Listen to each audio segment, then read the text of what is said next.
If you've been offline today, here's the tea. Balita mula sa Mindanao. Halos 1.6 milyon katao ang naapektuhan ng magnitude 7.8 na lindol sa Sarangani ayon sa NDRRMC.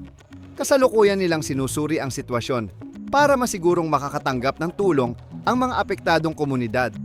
Sana ay ligtas ang lahat ng kababayan natin doon.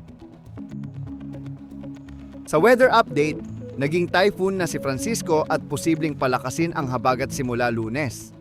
Kahit walang nakataas na wind signal ngayon, maghanda pa rin sa posibleng pag-ulan sa ilang bahagi ng Luzon at Visayas. Bantayan natin ang updates mula sa Pag-asa para sa mga susunod na araw.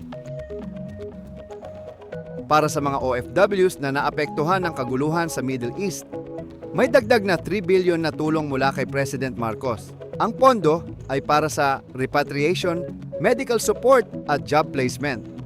Makakatulong ito sa mas mabilis na pag-uwi at pag-reintegrate ng ating mga kababayan. Update sa impeachment trial ni VP Sara Duterte.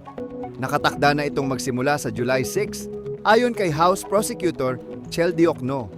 Tinatapos na nila ang pre-trial proceedings ngayon, kaya mukhang tuloy-tuloy na ang schedule kahit may mga naunang delay. Abangan natin ang susunod na mangyayari sa pagdinig na ito.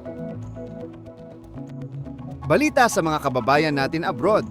Nakauwi na ang 24 OFWs mula Russia matapos ang 9 na buwang pagkakakulong.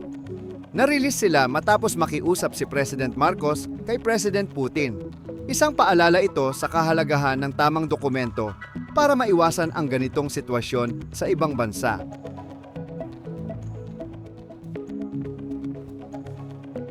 Ayun lang muna. Follow mo kami. Kami na bahala sa balita.